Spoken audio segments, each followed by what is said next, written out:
नमस्कार दोस्तों, कैसे हैं आप सब। उम्मीद करता हूं आप सब अच्छे होंगे। आज का सेशन बहुत ही महत्वपूर्ण रहने वाला है और आप सभी लोगों को आज चैलेंज भी है कि आपकी इतनी अच्छी तैयारी है तो हिंदी में 32 प्रश्न हैं, इसमें आप 25 से ही कर दीजिए। मैं मान जाऊंगा आपकी तैयारी बहुत उम्दा लेवल की है, आपने बहुत अच्छी कोचिंग ज्वाइन कर रखी है। और जिसका स्कोर 25 से कम रहता है वो मुझे कमेंट अवश्य करें, ईमानदारी से कमेंट करें, जिससे मैं उनका विशेष तौर पे ध्यान रख सकूं और उनकी विशेष तैयारी, स्पेशल तैयारी करवा सकूं। पहला प्रश्न आपकी स्क्रीन पे है, अर्थ के आधार पर शब्द कितने प्रकार के होते हैं? बताइए भाई, फटाफट आप लोग आंसर करिए। और इसके बाद ये एग्जाम पॉइंट्स हैं, बहुत ही महत्वपूर्ण पॉइंट्स हैं, इनको आप लोग अवश्य नोट कर लीजिए। वाक्य में प्रयोग के आधार पर शब्द कितने प्रकार के होते हैं? तो वाक्यों में प्रयोग के आधार पर शब्द 2 प्रकार के होते हैं। कौन कौन से होते हैं? सार्थक शब्द तथा निरर्थक शब्द। आप लोग नोट कर लीजिए इनको। रचना या बनावट के आधार पर शब्द कितने प्रकार के होते हैं? 3 प्रकार के होते हैं। कौन कौन से? रूढ़ शब्द, यौगिक शब्द तथा योग रूढ़ शब्द। उत्पत्ति या स्रोत के आधार पर शब्द कितने प्रकार के होते हैं? तो 4 प्रकार के होते हैं। कौन कौन से होते हैं भैया? तत्सम, तद्भव, देशज तथा विदेशी शब्द। आप लोग इसको अच्छे से नोट्स बनाते चलिए और इसको लिख लीजिए आप लोग। व्याकरणिक प्रकार के आधार पर शब्द कितने प्रकार के होते हैं? तो 2 प्रकार के होते हैं, विकारी शब्द और अविकारी शब्द। अर्थ की दृष्टि से शब्द कितने प्रकार के होते हैं? जो हमारे प्रश्न में भी पूछा गया है, हमारे प्रश्न में यही पूछा गया है कि अर्थ के आधार पर शब्दों के कितने प्रकार होते हैं। तो चलिए भाई काउंट करिए आप लोग फटाफट। विलोम शब्द, अनेकार्थी शब्द, वाक्यांशों के लिए एक शब्द, एकार्थी शब्द तथा समानवाची शब्द। ये कितने हो गए? 1, 2, 3, 4 और 5। चलिए भाई आंसर लगा देते हैं हम लोग फटाफट। सही आंसर हो जाएगा भैया क्या? A 5। अर्थ के आधार पर शब्द कितने प्रकार के होते हैं? 5 प्रकार के होते हैं। तो एक प्रश्न से आपके 4 से 5 प्रश्न तैयार हो गए हैं। तो बहुत अच्छी तरीके से पढ़ाऊंगा, अच्छे लेवल से तैयारी करवाऊंगा। आप लोग क्या करिए, चैनल को सब्सक्राइब कर लीजिए और कमेंट करके अवश्य बताइए ईमानदारी से कि आपका स्कोर कैसा रहेगा। चलिए आगे अगले प्रश्न को देखते हैं। पंकज शब्द निम्न में से किससे संबंधित है? तो एक किससे संबंधित है? शब्द आपने देखा था कि यौगिक, रूढ़ और योग रूढ़। तो इनमें क्या क्या होते हैं, इनकी पहचान क्या है? जब पहचान आपको पता होगी तभी आप बता पाएंगे पंकज शब्द किससे संबंधित है। तो चलिए इसकी पहचान मैं यहाँ लिखा देता हूँ। ऐसे शब्द जो यौगिक तो होते हैं पर अर्थ के विचार से अपने सामान्य अर्थ को छोड़ किसी परंपरा से विशेष अर्थ के परिचायक हैं, योग रूढ़ शब्द कहलाते हैं। जैसे लंबोदर, पंकज, चक्रपाण, जलज इत्यादि। तो हमें पता चल गया ये कैसा है शब्द? योग रूढ़ शब्द हो गया भाई। कौन सा हो गया? योग रूढ़ हो गया। कैसे कहलाते हैं? योग रूढ़ कहलाते हैं। यहाँ पे देखो आपको लिखा हुआ है साफ साफ। पंकज का अर्थ क्या है? कीचड़ से उत्पन्न, पर इससे केवल कमल का अर्थ लिया जाएगा, अतः पंकज कैसा हो जाएगा? योग रूढ़ शब्द हो जाएगा। जो शब्द 2 या 2 से अधिक शब्दों या शब्दांशों से मिलकर बने हों किंतु जिनका प्रयोग सामान्य अर्थ के लिए न होकर किसी विशेष अर्थ के लिए होता है, योग रूढ़ शब्द कहलाते हैं। कौन कौन से? दशानन, पीताम्बर, नीलकंठ, वीणावादिनी आदि ये सभी कैसे शब्द हैं? सभी योग रूढ़ शब्द हैं। तो सही हमारा शब्द क्या हो जाएगा? योग रूढ़ शब्द। सी आंसर हमारा सही हो जाएगा। अगले प्रश्न को देखते हैं। योग रूढ़ शब्द कौन है? बताइए भाई फटाफट। अभी मैंने बताया था, अब बताइए भाई फटाफट। मैंने एग्जाम्पल में भी आपको दिए हुए थे, एग्जाम्पल बताया हुआ था। दशानन, पीताम्बर, नीलकंठ, वीणावादिनी। और यहाँ क्या है? दशानन। सही आंसर क्या हो जाएगा? बी आंसर सही हो जाएगा। बस आप क्या करिए, एग्जाम पॉइंट्स को नोट करते चलिए। जो मैं एक्स्ट्रा लिखवाता हूँ उनको आप लोग याद करते चलिए। बहुत ज़्यादा नहीं, लेकिन हिंदी एक स्कोरिंग सब्जेक्ट है और इसमें अगर आप गलती करके आ जाएंगे तो फिर आप अपने आप को कभी माफ़ नहीं कर पाएंगे। आपको एक सरकारी सीट चाहिए है अपने सपनों को साकार करने के लिए, तो मेहनत आपको ही करनी पड़ेगी। शब्द होते हैं तो कौन कौन से होते हैं वही बताइए। शब्द होते हैं ध्वनियों के मेल से बने सार्थक वर्ण समुदाय। ए आंसर सही हो जाएगा हमारा। सामान्यतः शब्द कितने प्रकार के होते हैं? तो सामान्यतः शब्द 2 प्रकार के होते हैं। कौन कौन से होते हैं? चलिए मैं नोट कर देता हूँ, इसको लिख देता हूँ। सार्थक तथा निरर्थक शब्द। सार्थक तथा निरर्थक शब्द। चलिए आगे देखते हैं। निम्नलिखित में से मूल शब्द कौन सा है? तो मूल शब्द कौन सा होता है बताइए भाई फटाफट। जिन शब्दों के खंड सार्थक न हो उन्हें रूढ़ कहते हैं और उन्हें मूल शब्द भी कहते हैं। तो इसमें जो डी आंसर है हमारा कान, इसका हम क्या कर सकते हैं, इसके हम खंड सार्थक नहीं कर सकते हैं, तो ये क्या हो जाएगा, रूढ़ शब्द हो जाएगा। रूढ़ शब्द को ही हम क्या कहते हैं, मूल शब्द कहते हैं। चलिए अगले प्रश्न को देखते हैं। आप लोग अच्छी तरीके से समझ रहे होंगे प्रश्नों को। यौगिक शब्द होते हैं, तो मैंने बताया था ऐसे शब्द जो दो शब्दों के मेल से बनते हैं और जिनके खंड कैसे होते हैं, सार्थक होते हैं। क्या कहते हैं, यौगिक शब्द कहते हैं। तो सही आंसर हो जाएगा सी, दो शब्दों के मेल। अगले प्रश्न को देखते हैं। शब्दांश और शब्दों के मेल से जो रचना होती है वह क्या कहलाती है? तो वह यौगिक कहलाती है। क्या कहलाती है भैया, यौगिक कहलाती है। बी आंसर हमारा सही हो जाएगा। आप लोग ईमानदारी से अपना स्कोर बताइए कि आप लोगों का स्कोर आज का क्या रहा है। बहुत ही नॉर्मल प्रश्न है, सरल प्रश्न है, लेकिन फिर भी स्कोर क्या है आपका कमेंट करके अवश्य बताइए। आपको सरल वाक्य को पहचान करके बताना है। सरल वाक्य, संयुक्त वाक्य और मिश्रित वाक्य। तो बताइए भाई सरल वाक्य कौन सा है? काव्य में मधुरता थी और लोग उसे बड़े चाव से पढ़ रहे थे।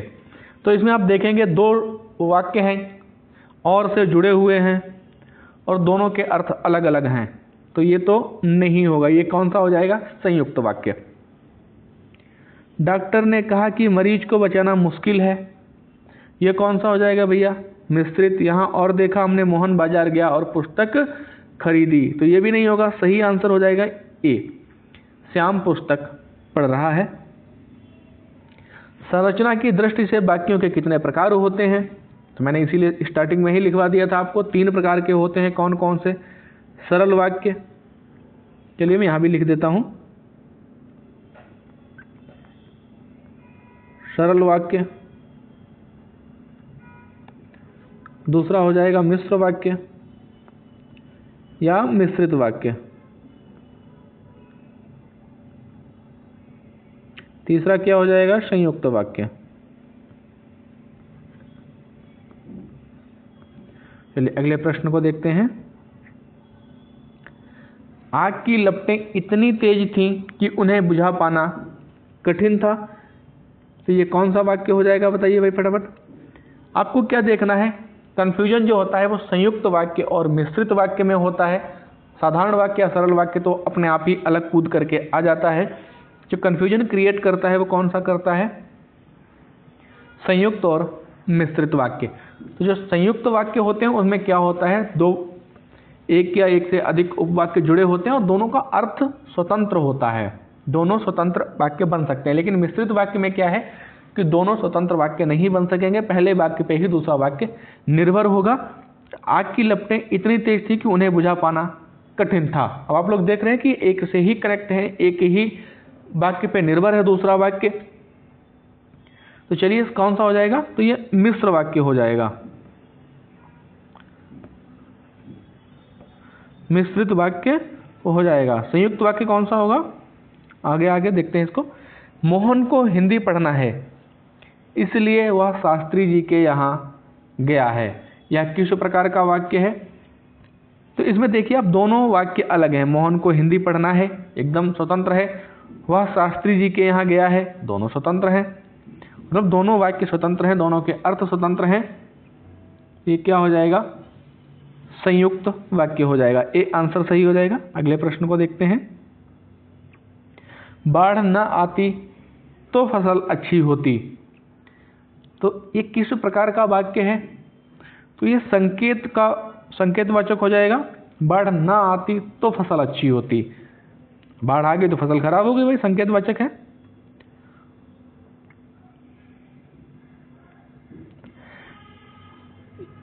अभी ये संयुक्त वाक्य की जो परिभाषा देख रहे थे, तो संयुक्त वाक्य कैसे होते हैं देख लीजिए। उपर्युक्त वाक्य में दो उपवाक्य हों, कैसे हों, दो वाक्य हों, दोनों वाक्यों के अर्थ कैसे हों, स्वतंत्र अर्थ दे रहे हो, किंतु ये वाक्य और से जुड़े हुए हों। किससे जुड़े हुए हैं, और शब्द से जुड़े होते हैं बहुत ज़्यादा, ऐसे वाक्यों को संयुक्त वाक्य कहते हैं। संयुक्त वाक्य में दो या दो से अधिक सरल वाक्य होते हैं जो किन किन शब्दों से जुड़े होते हैं, तो ये जुड़े होते हैं जो, और, किंतु, इसलिए, इन शब्दों से ये जुड़े होते हैं। मेन चीज़ आपको देखनी है कि दोनों के अर्थ अलग अलग हों और स्वतंत्र हों, सार्थक अर्थ हों। चलिए आगे देखते हैं। निम्न में से संयुक्त वाक्य को पहचानिए, चयन कीजिए। तो अभी मैंने बता भी दिया है, अब तो संयुक्त वाक्य आपको ढूंढना बहुत आसान हो गया होगा मेरे हिसाब से। चलिए देखते हैं, पहले तो ये देख लेते हैं और शब्द से कौन कौन से वाक्य जुड़े हैं। जो परिश्रम करता है वह आगे बढ़ता है, तो ये एक पे ही आश्रित है, जो परिश्रम करेगा वह आगे बढ़ेगा, तो ये तो नहीं होगा। परिश्रमी व्यक्ति ही सफलता प्राप्त करता है, तो ये भी नहीं होगा। क्या मेरे बिना वह पढ़ नहीं सकता, तो ये भी नहीं होगा। मैं पढ़ता हूँ और वह गाता है, अब इसमें दोनों स्वतंत्र हैं, मैं पढ़ता हूँ वह गाता है, दोनों वाक्य स्वतंत्र हैं और जुड़े किससे हैं, और से। एकदम सरल है, बेसिक, बी आंसर सही हो जाएगा। इस वाक्य को देखिए, कृष्ण बांसुरी बजाते थे और राधा नाचती थी। अब आपको मैंने बता दिया कि किन किन शब्दों से जुड़े होते हैं, कैसा अर्थ होता है, अब आप देखते ही बता देंगे। और से जुड़ा हुआ है, दोनों स्वतंत्र वाक्य हैं। कृष्ण बांसुरी बजाते थे, चलिए ठीक है भैया। राधा नाचती थी, दोनों स्वतंत्र हैं, तो संयुक्त वाक्य हो जाएगा, ए आंसर सही हो जाएगा। आहा, कल बड़ा मजा आएगा, किस प्रकार का वाक्य है। अब यहाँ पे आपने ये चिन्ह तो देख ही लिया होगा और आप इस चिन्ह को बहुत अच्छी तरीके से जानते हैं, किसका है, विस्मयादि बोधक का है। तो सही आंसर क्या हो जाएगा, विस्मयादि बोधक। एकदम बेसिक प्रश्न है, लेकिन आपको पता होना चाहिए, आपको पहचानना आना चाहिए। वह बैसाखियों से ही व्हील चेयर तक पहुंचा, उसमें बैठ गया और बड़ी तटस्थता से उसमें स्वयं चलाता हुआ कोठी के भीतर चली गई। बताइए भाई फटाफट, तो एक किस प्रकार का वाक्य है। तो इसमें आप लोग देखेंगे ये किस से पहले जुड़ा हुआ है, और से जुड़ा हुआ है। चलिए संयुक्त वाक्य की ये पहली ट्रिक तो हमें मिल गई। वह बैसाखियों से ही व्हील चेयर तक पहुंची, उसमें बैठ गई। ठीक है भाई, ये स्वतंत्र वाक्य हो गया।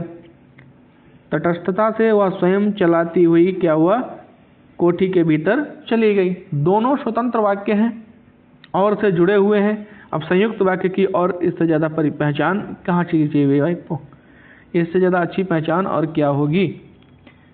मेरे पिता आर्य समाज रानी मंडी के प्रधान थे और माँ ने स्त्री शिक्षा के लिए आदर्श कन्या पाठशाला की स्थापना की थी।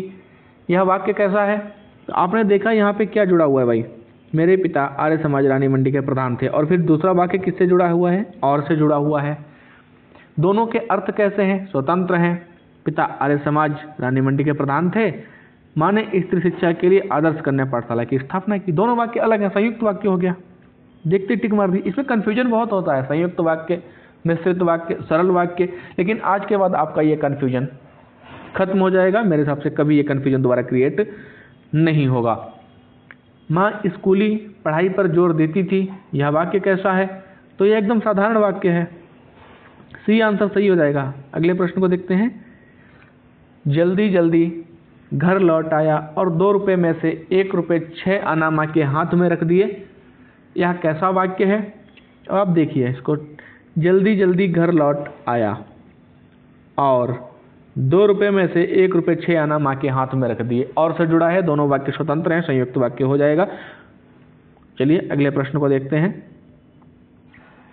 सेशन आप लोगों को कैसा लग रहा है, प्रश्न समझ में आ रहे हैं कि नहीं आ रहे हैं। एक तरीके की ही प्रैक्टिस करने से क्या होता है कि चीज़ें दिमाग में बैठ जाती हैं। मैं एक संयुक्त वाक्य का उदाहरण करा के निकल जाता तो शायद दिमाग में चीज़ें नहीं बैठती। एक मिश्रित वाक्य का उदाहरण करा के निकल जाऊंगा तो दिमाग में नहीं बैठेंगे। दिमाग में बिठाने के लिए क्या करना पड़ता है, उसी से संबंधित 10 से 12 प्रैक्टिस क्वेश्चन करने पड़ते हैं, जिससे वो चीज़ दिमाग में एकदम कंठस्थ हो जाए, बैठ जाए। चलिए आगे देखते हैं ये प्रश्न कैसा है। क्या कहता है? उनका आशीर्वाद था या मेरा जी तोड़ परिश्रम की तीसरे चौथे में मेरे अच्छे नंबर आए और 5वें दर्जे में तो मैं फर्स्ट आया। अब देखिए कि ये पूरा एक वाक्य है और उसी पे निर्भर होते हुए दूसरे उपवाक्य हैं। उनका आशीर्वाद था या मेरा जी तोड़ परिश्रम की तीसरे चौथे में मेरे अच्छे नंबर आए और 5वें दर्जे में तो मैं फर्स्ट आया। अब ये सारे एक पे ही कोई भी स्वतंत्र वाक्य इसमें दिख रहा है या नहीं? आप लोग बताएंगे इसको फटाफट, बताइए भाई। नहीं दिख रहा है, ये मिश्रित वाक्य हो जाएगा, ए आंसर सही हो जाएगा। अगले प्रश्न को देखते हैं। इस साल इंटरमीडिएट पास किया था, यह वाक्य कैसा है? तो एकदम साधारण वाक्य है, आप इसको देखते ही उड़ा दीजिए। प्रश्नवाचक वाक्य किसे कहते हैं? तो जिस वाक्य में प्रश्न पूछा जाता है उसे प्रश्नवाचक कहते हैं। बी आंसर सही हो जाएगा। अगले प्रश्न को देखते हैं। वह बोले चलती क्यों नहीं है जी में किस प्रकार का वाक्य है? बताइए भाई फटाफट। तो यहाँ पे आपको दिखा होगा, वह बोले चलती क्यों नहीं है, क्या बोला भैया? तो यह किस प्रकार का वाक्य हो जाएगा? यहाँ आपको फिर चिन्ह भी दिख जाएगा, तो यह प्रश्नवाचक चिन्ह है भाई। कौन सा है? डी आंसर सही हो जाएगा। अगले प्रश्न को देखते हैं। मोइना अच्छी किंतु जिद्दी लड़की है, कैसा वाक्य है? बताइए भाई फटाफट।